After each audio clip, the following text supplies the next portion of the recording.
ನಮಸ್ತೆ ಬಂಧುಗಳೇ, H N C ಲೈವ್ಗೆ ಸ್ವಾಗತ. ದಯಮಾಡಿ H N C live YouTube ಚಾನಲನ್ನು ಸಬ್ಸ್ಕ್ರೈಬ್ ಮಾಡಿ, ಶೇರ್ ಮಾಡಿ, ನಿಮ್ಮ ಎಲ್ಲ ಸ್ನೇಹಿತರುಗಳಿಗೆ ಬಂಧುಗಳಿಗೆ ಸಬ್ಸ್ಕ್ರೈಬ್ ಮಾಡಲಿಕ್ಕೆ ಹೇಳಿ. ಅಟಲ್ ಬಿಹಾರಿ ವಾಜಪೇಯಿ ಅವರು ಒಂದು ಮಾತು ಹೇಳ್ತಾ ಇದ್ರು, ವಕ್ತ್ ಸೆ ಪೆಹಲೆ ತಕ್ದೀರ್ ಸೆ ಜ್ಯಾದಾ ಕುಚ್ ನಹೀ ಮಿಲ್ತಾ ಅಂತ.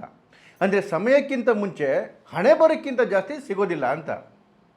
ಆದರೆ ಬರೆದಿರ್ತಕ್ಕಂಥ ಹಣೆ ಬರಹನ ತನ್ನ ಬುದ್ಧಿವಂತಿಕೆಯಿಂದ ಮತ್ತು ಅತಿ ಹೆಚ್ಚು ಶ್ರಮದಿಂದ ಆ ಹಣೆ ಬರಹನೇ ಬದಲಾಯಿಸೋನ್ ಮುಂದೆ ಇಡೀ ಜಗತ್ತೇ ಬಾಗುತ್ತೆ ಅಂತ ನಮ್ಮ ಬಾಜಿಗರ್ ಅಂತ ಕರೀತಾರೆ. ನಾನು ಇವತ್ತು ಮಾತಾಡೋಕೆ ಹೊಟ್ಟಿರೋದು ಒಂದು ಚಿನ್ನದ ಸ್ಪೂನ್ ಇಟ್ಕೊಂಡು ಹುಟ್ಟಿದಂಥವ್ರ ಕತೆ ಅಲ್ಲ, ಅಥವಾ ಯಾವುದೋ ಒಂದು ದೊಡ್ಡ ಫ್ಯಾಮಿಲಿಯ ಕುಡಿಯ ಕತೆ ಅಲ್ಲ. ಕಡು ಬಡತನದಿಂದ ಬಂದು ಒಂದು ದೊಡ್ಡ ಸಾಮ್ರಾಜ್ಯ ಕಟ್ಟಿ ತನ್ನ ಹಸ್ತರೇಖೆಗಳನ್ನೇ ಬದಲಾಯಿಸಿದಂತಹ ಒಂದು ವಂಡರ್ಫುಲ್ ಸ್ಟೋರಿನ. ಎಸ್, ಗೌತಮ್ ಅದಾನಿ.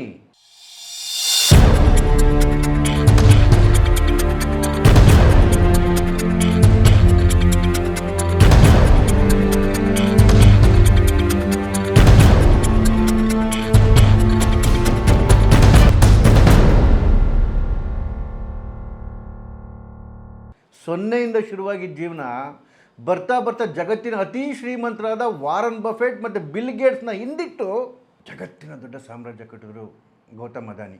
ಆಮೇಲೆ ಒಂದಷ್ಟು ಷಡ್ಯಂತ್ರಗಳು, ಅದರಲ್ಲಿ ಮತ್ತೆ ಕೆಳಗಡೆ ಇಳಿದ್ರು, ಮತ್ತೆ ಮೇಲೆತ್ತಿದ್ರು, ಕೆಳಗಡೆ ಇಳಿದ್ರು, ಮತ್ತೆ ಮೇಲೆತ್ತಿದ್ರು.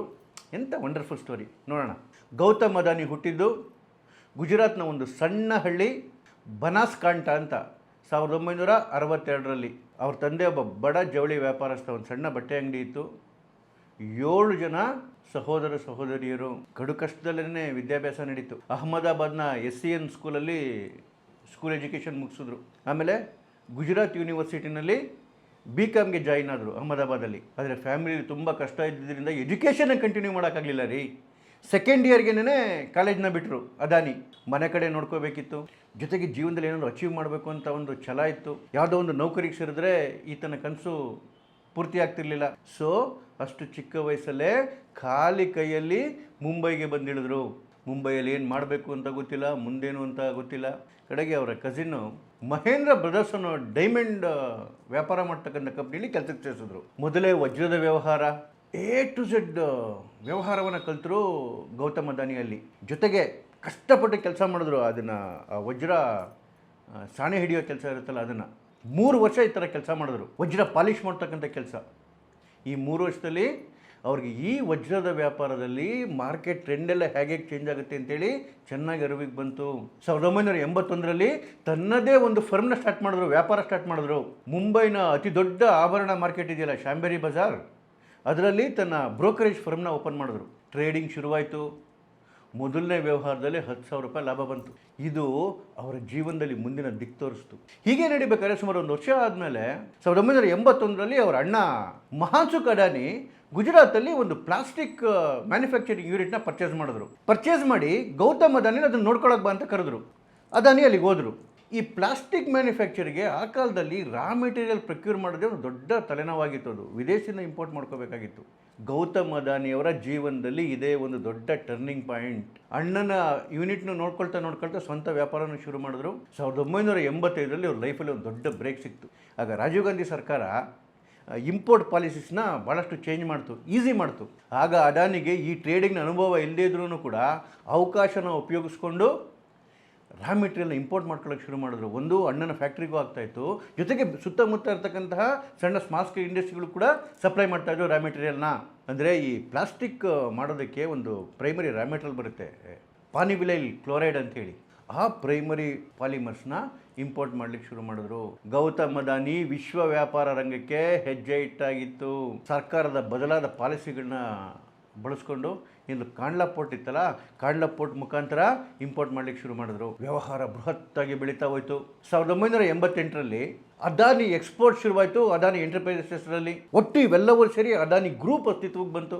ಈ ಆ್ಯಕ್ಚುಯಲಾಗಿ ನೋಡ್ಕೋಬೇಕಂತ ಹೇಳಿದ್ರೆ ಈ ಅದಾನಿ ಗ್ರೂಪ್ಗೆ ದೊಡ್ಡ ರೆಕ್ಕೆ ಪುಕ್ಕ ಬಂದಿದ್ದು 1991ರಲ್ಲಿ. ಆಗ ಏನು PV ನರಸಿಂಹರಾವ್ ಮತ್ತು ಏನು ಮನಮೋಹನ್ ಸಿಂಗ್ ಆರ್ಥಿಕ ಸಚಿವರಾಗಿ ಒಂದು ಆರ್ಥಿಕ ಉದಾರೀಕರಣ ತೊಗೊಂಬಂದರು. ಯಾಕೆಂದರೆ ದೇಶ ಆಗಲೇ ಬರ್ಬಾದಾಗೋ ಸ್ಥಿತಿ ಕೊಟ್ಟೋಗ್ಬಿಟ್ಟಿತ್ತು, ಚಿನ್ನ ಒತ್ತೇಡೋ ಪೊಸಿಷನ್ಗೆ ಹೋಗಿತ್ತು. ಹಾಗಾಗಿ ಅವ್ರಿಗೆ ಬೇರೆ ದಾರಿ ಇರಲಿಲ್ಲ. ಹಾಗಾಗಿ ಆರ್ಥಿಕ ಉದಾರೀಕರಣವನ್ನು ತೊಗೊಂಬಂದರು. ಆ ಆರ್ಥಿಕ ಸುಧಾರಣೆಯ ಅತಿ ಹೆಚ್ಚು ಲಾಭ ಪಡ್ಕೊಂಡ್ರು ಗೌತಮ್ ಅದಾನಿ ಬಿಸ್ನೆಸ್ನ ಭಯಂಕರ ಎಕ್ಸ್ಪ್ಯಾಂಡ್ ಮಾಡಿದ್ರು. ನಿಧಾನಕ್ಕೆ ಅಗ್ರಿಕಲ್ಚರ್ಗೆ ಆಗ್ರೋ ರಿಲೇಟೆಡು ಮತ್ತು ಈ ಪವರ್ಗೆ ರಿಲೇಟೆಡ್ ಅಂತ ವಸ್ತುಗಳನ್ನ ಇಂಪೋರ್ಟ್ ಮಾಡ್ಲಿಕ್ಕೆ ಶುರು ಮಾಡಿದ್ರು. ಬರ್ತಾ ಬರ್ತಾ ಮೆಟಲ್ಲು ಮತ್ತು ಬಟ್ಟೆ ಟ್ರೇಡಿಂಗ್ ಕೂಡ ಸ್ಟಾರ್ಟ್ ಮಾಡಿದ್ರು. 1991ರಲ್ಲಿ ಅವರ ಹಣನೂ ಬೆಳೀತಾ ಹೋಯಿತು, ಅವರ ಶಕ್ತಿನೂ ಬೆಳೀತಾ ಹೋಯಿತು. 1994ರಲ್ಲಿ ಫಸ್ಟ್ ಟೈಮ್ ಅವರ ಅಡಾನಿ ಎಂಟರ್ಪ್ರೈಸಸ್ ಶೇರ್ ಮಾರ್ಕೆಟಲ್ಲಿ ಲಿಸ್ಟ್ ಆಯಿತು.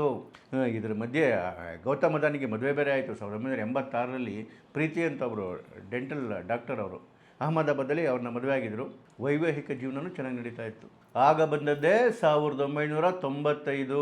ಇಡೀ ಗೌತಮ್ ಅದಾನಿ ಬೃಹತ್ ಸಾಮ್ರಾಜ್ಯಕ್ಕೆ ಗಟ್ಟಿ ತಳಪಾಯ ಹಾಕಿದಂತಹ ವರ್ಷ 1995.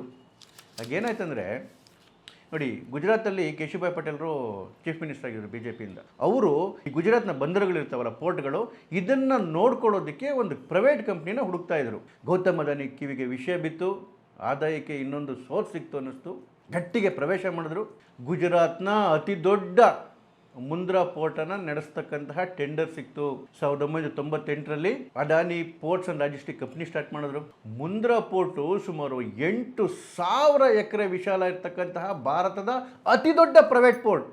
ಭಾರತದ ಒಟ್ಟು ಆಯಾತ ನಿರ್ಯಾತ ಕಾರ್ಗೋ ವ್ಯವಹಾರ ಏನು ನಡೆಯುತ್ತೆ ಅದರಲ್ಲಿ ಕಾಲು ಭಾಗ ಇದೊಂದೇ ಪೋರ್ಟಲ್ಲಿ ನಡೆಯುತ್ತೆ. ಪ್ಲಸ್ SEZ ಬೇರೆ ಶುರುವಾಯ್ತಲ್ಲಿ. ಅಂದರೆ ಪ್ರಮೋಟರ್ ಕಂಪ್ನಿ ಯಾವುದೇ ಟ್ಯಾಕ್ಸ್ ಕಟ್ಟಂಗಿಲ್ಲ. ಆಗ ಸ್ಪೆಷಲ್ ಎಕನಾಮಿಕ್ ಝೋನ್ಗಳಂತ ಕ್ರಿಯೇಟ್ ಮಾಡಿದ್ರು. ಒಂದಷ್ಟು ಟ್ಯಾಕ್ಸ್ ಬೆನಿಫಿಟ್ಗಳನ್ನ ಕೊಟ್ಟರು. ಇದನ್ನು ತುಂಬ ಉಪಯೋಗಿಸ್ಕೊಂಡ್ರು ಅದಾನಿ. ಈ ಝೋನಲ್ಲಿ ಪವರ್ ಪ್ಲ್ಯಾಂಟ್ ಇತ್ತು, ಪ್ರೈವೇಟ್ ರೈಲ್ವೆ ಲೈನ್ ಇತ್ತು, ಪ್ರೈವೇಟ್ ಏರ್ಪೋರ್ಟ್ ಕೂಡ ಇತ್ತು. ಇವತ್ತು ಅಡಾನಿ ಪೋರ್ಟ್ಸ್ ಆ್ಯಂಡ್ ಲಾಜಿಸ್ಟಿಕ್ಕು ದೇಶದ ಅತಿ ದೊಡ್ಡ ಪೋರ್ಟ್ ಮ್ಯಾನೇಜ್ಮೆಂಟ್ ಕಂಪ್ನಿ. ಜೊತೆಗೆ ಅಡ್ವಾನಿಯವರು ಇನ್ಫ್ರಾಸ್ಟ್ರಕ್ಚರ್ ಡೆವಲಪ್ಮೆಂಟ್ ಕಂಪ್ನಿನೂ ಮಾಡಿದ್ದಾರೆ. ಇದು ಕೂಡ ದೇಶದ ಅತಿ ದೊಡ್ಡ ಕಂಪ್ನಿಗಳಲ್ಲಿ ಒಂದಾಗಿದೆ. ನೋಡಿ, ಏನು ಭಾರತದ ದೊಡ್ಡ 7 ಸಮುದ್ರ ರಾಜ್ಯಗಳಿದೆ. ಗುಜರಾತು, ಮಹಾರಾಷ್ಟ್ರ, ಆಂಧ್ರ, ತಮಿಳುನಾಡು, ಕೇರಳ, ಗೋವಾ ಮತ್ತು ಒರಿಸ್ಸಾ. ಈ 7 ಸಮುದ್ರ ರಾಜ್ಯಗಳಲ್ಲಿ 13 ಡೊಮೆಸ್ಟಿಕ್ ಪೋರ್ಟ್ಗಳಿದೆ ಗೌತಮ್ ಅದಾನಿ ಅವ್ರದ್ದು. 1995 ಆದಮೇಲೆ ಅಡಾನಿ ಎಲ್ಲ ವಿಭಾಗದಲ್ಲೂ ಬೆಳೆದ್ರು, ಎಲ್ಲ ದಿಕ್ಕಲ್ಲೂ ಬೆಳೆದ್ರು. ಹೀಗೆ ಬೆಳಿಬೇಕಾದ್ರೆ ಒಂದು ದೊಡ್ಡ ಕಂಟಕ ಎದುರಾಯಿತು. 1998ರಲ್ಲಿ ಜನವರಿ 1 ಅವ್ರ ಫ್ರೆಂಡ್ ಜೊತೆ ಅಹಮದಾಬಾದ್ನ ಕ್ಲಬ್ಬಿಗೆ ಹೋಗಿದ್ರು. ಅತಿ ದೊಡ್ಡ ಕ್ಲಬ್ ಇದೆ ಅಲ್ಲಿ, ಕರ್ಣಾವತಿ ಕ್ಲಬ್ ಅಂತೇಳಿ. ಆ ಕ್ಲಬ್ಬಲ್ಲಿ ಊಟ ಮುಗಿಸ್ಕೊಂಡು ಆಚೆ ಬಂದು ಕಾರಲ್ಲಿ ಕೂತ್ಕೊಂಡು ಮೊಹಮ್ಮದ್ಪುರ ರೋಡಲ್ಲಿ ಹೋಗ್ಬೇಕಾರೆ ಒಂದು ಬೈಕು ಅಡ್ಡ ಬಂದು ಕಾರ್ನ ನಿಲ್ಲಿಸ್ತು. ತಕ್ಷಣ ಬಂದೂಕುದಾರಿಗಳು ಬಂದು ಗನ್ ಪಾಯಿಂಟಲ್ಲಿ ಇವ್ರ ಫ್ರೆಂಡ್ನ ಒಂದು ವ್ಯಾನಲ್ಲಿ ಕಿಡ್ನಾಪ್ ಮಾಡಿದ್ರು. ಅನ್ನೋನ್ ಪ್ಲೇಸ್ಗೆ ಎತ್ತಾಕೊಂಡು ಹೋದ್ರು. Underworld don Fazlul Rehman ಉರುಫ್ ಫಜ್ಲು ರೆಹಮಾನ್, ಇವನು ಕಿಡ್ನಾಪ್ ಮಾಡಿಸ್ದ ಅಂತೇಳಿ ಒಂದು ಗುಮಾನಿ ಇದೆ. $15 ಲಕ್ಷ ರ್ಯಾನ್ಸಮ್ ಕೇಳಿದ್ರಂತೆ, ಅಂದರೆ ಸುಮಾರು 11 ಕೋಟಿ ರೂಪಾಯಿ. ಆವತ್ತಿಂದ ಗೌತಮ್ ಅದಾನಿ ಬಾಡಿಗಾರ್ಡ್ಸ್ನ ಇಟ್ಕೊಳ್ಳೋಕೆ ಶುರು ಮಾಡಿದ್ರು. ಜನವರಿ 1999ರಲ್ಲಿ ಅಡಾನಿ ಅವರು ಏನು ಖಾದ್ಯ ತೈಲದ ದೊಡ್ಡ ಕಂಪ್ನಿ ವಿಲ್ಮಾರ್ ಜೊತೆ ಸೇರಿಕೊಂಡು ಫುಡ್ ಇಂಡಸ್ಟ್ರಿಗೆ ಎಂಟ್ರಿ ಆದರು. ಇದು ಫ್ಲ್ಯಾಗ್ಶಿಪ್ ಅಡುಗೆ ಎಣ್ಣೆ ಫಾರ್ಚೂನ್, ಇದ್ರ ಮುಖಾಂತರ ಪ್ರತಿ ಅಡುಗೆ ಮನೆಯೊಳಗಡೆ ಒಂದು ಕಾಲಿಟ್ರು ಅಡಾನಿ.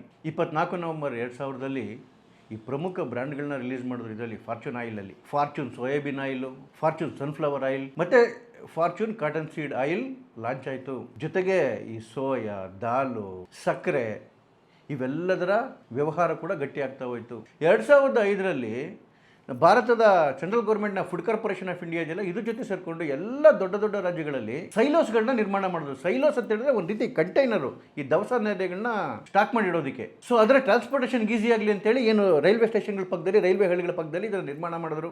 ಎಲ್ಲವೂ ಚೆನ್ನಾಗಿ ನಡೀತಾ ಇತ್ತು. ಆದರೆ ಮೃತ್ಯು ಇನ್ನೊಂದು ಕಡೆ ಕಾಯ್ತಾ ಕೂತಿದ್ದು ಗೌತಮ್ ಅದಾನಿಗೆ.